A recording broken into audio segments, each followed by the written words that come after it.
ദൈവനാമത്തിന് മഹത്വമുണ്ടാകട്ടെ. അനുഗ്രഹിക്കപ്പെട്ട ഈ പുതിയ പ്രഭാതത്തിൽ നമ്മുടെ ഒന്നിച്ചുള്ള ചിന്തയ്ക്കായി ലഭിച്ചിരിക്കുന്ന വേദഭാഗം വിശുദ്ധ യോഹന്നാൻ എഴുതിയ സുവിശേഷം 15-ാം അധ്യായം 4-ാം വാക്യം. എന്നിൽ വസിപ്പീൻ, ഞാൻ നിങ്ങളിലും വസിക്കും.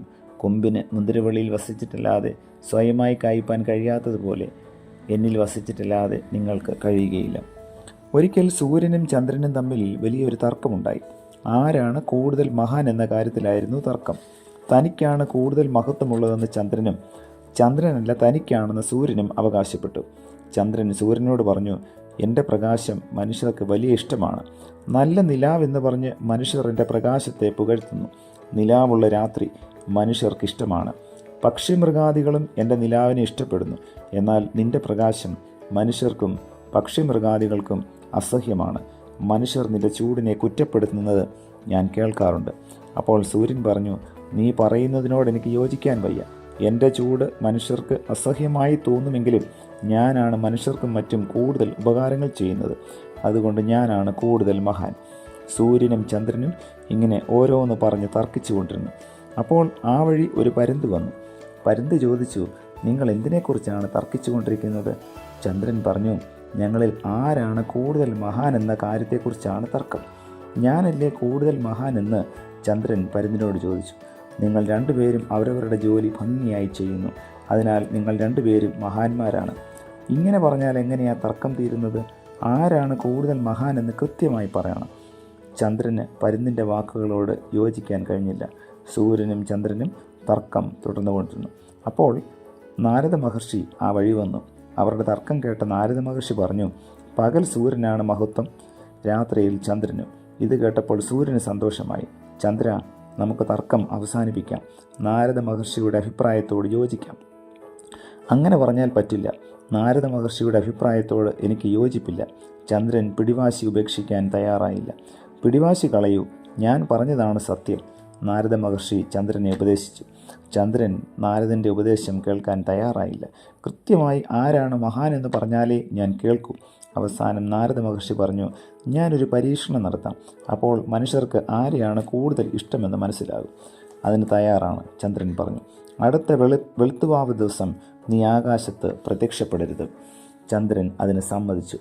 അടുത്ത വെളുത്തവാവ് ദിവസം ചന്ദ്രൻ ആകാശത്ത് പ്രത്യക്ഷപ്പെട്ടില്ല. സന്ധ്യ കഴിഞ്ഞ് ഇരുട്ടായിട്ടും ആകാശത്ത് ചന്ദ്രൻ പ്രത്യക്ഷപ്പെടാത്തതിൽ ജനങ്ങൾക്ക് അത്ഭുതം തോന്നി. ചന്ദ്രന് എന്തുപറ്റി എന്നതിനെക്കുറിച്ച് മനുഷ്യർ പലതും സംസാരിക്കാൻ തുടങ്ങി. വെളുത്തവാവായിട്ടും ഇന്ന് ചന്ദ്രനെ കാണുന്നില്ലല്ലോ. ഇപ്പോൾ കാലത്തിനൊക്കെ മാറ്റമല്ലേ? ലോകാവസാന കാലത്തെ അടയാളങ്ങളാണ് ഇതൊക്കെ. മഴക്കാർ ഉള്ളതുകൊണ്ടാണ് ചന്ദ്രനെ കാണാത്തത്. ചന്ദ്രൻ ഇന്ന് താമസിച്ചേ ഉദിക്കൂ. ഇങ്ങനെ മനുഷ്യർ ഓരോരോ അഭിപ്രായങ്ങൾ പറഞ്ഞുകൊണ്ടിരുന്നു. ചന്ദ്രൻ ഇതെല്ലാം കേൾക്കുന്നുണ്ടായിരുന്നു. ആളുകൾ തന്നെ കാണാതെ വിഷമിച്ച് ഓരോന്ന് പറയുന്നത് കേട്ടപ്പോൾ ചന്ദ്രൻ്റെ അഹങ്കാരം വർദ്ധിച്ചു. മഹർഷി, ജനങ്ങൾ എന്നെ കാണാതെ വിഷമിക്കുന്നത് കണ്ടില്ലേ? ഇപ്പോൾ അങ്ങേക്ക് ബോധ്യമായില്ലേ ഞാനാണ് കൂടുതൽ മഹാനെന്ന്? ഇപ്പോൾ അത് പറയാറായിട്ടില്ല. നാളെ സൂര്യനും ഒരു പരീക്ഷണമുണ്ട്. ആ പരീക്ഷണം കൂടെ കഴിഞ്ഞിട്ട് നമുക്ക് ആരാണ് കൂടുതൽ മഹാനെന്ന് തീർപ്പ് കൽപ്പിക്കാം. നാരദ മഹർഷി സൂര്യനോട് പറഞ്ഞു, നീ നാളെ രാവിലെ കിഴക്കുദിക്കരുത്. പിറ്റേന്ന് പ്രഭാതത്തിൽ സൂര്യൻ ഉദിച്ചില്ല. നേരം വെളുത്തില്ലെന്ന് കരുതി ജനങ്ങൾ വീണ്ടും ഉറങ്ങി. പക്ഷികൾ പാട്ടുകൾ പാടിയില്ല. കുറെ കഴിഞ്ഞപ്പോൾ ജനങ്ങൾക്ക് പരിഭ്രമമായി. അവർ സൂര്യൻ ഉദിക്കാത്തതിനെക്കുറിച്ച് ഓരോന്ന് പറയാൻ തുടങ്ങി. ഇന്നെന്താ സൂര്യനെ കാണാത്തത്? ഇന്നലെ ചന്ദ്രനെയും കണ്ടില്ല. ലോകം അവസാനിക്കാൻ പോവുകയാണെന്ന് തോന്നുന്നു. സൂര്യനില്ലെങ്കിൽ ചന്ദ്രൻ എങ്കിലും ഉദിച്ചാൽ മതിയായിരുന്നു. നമുക്ക് വെളിച്ചം വേണ്ടേ? ചന്ദ്രൻ്റെ വെളിച്ചം കൊണ്ട് എന്ത് പ്രയോജനം? സൂര്യപ്രകാശമാണ് എല്ലാ ജീവജാലങ്ങൾക്കും ആവശ്യം. മനുഷ്യരുടെ അഭിപ്രായങ്ങൾ ഇങ്ങനെ ഓരോ വിധത്തിലായിരുന്നു. പെട്ടെന്ന് ജനങ്ങളെ സന്തോഷിപ്പിക്കാൻ ചന്ദ്രൻ ആകാശത്ത് പ്രത്യക്ഷപ്പെട്ടു. പക്ഷേ ചന്ദ്രന് പ്രകാശമില്ലായിരുന്നു.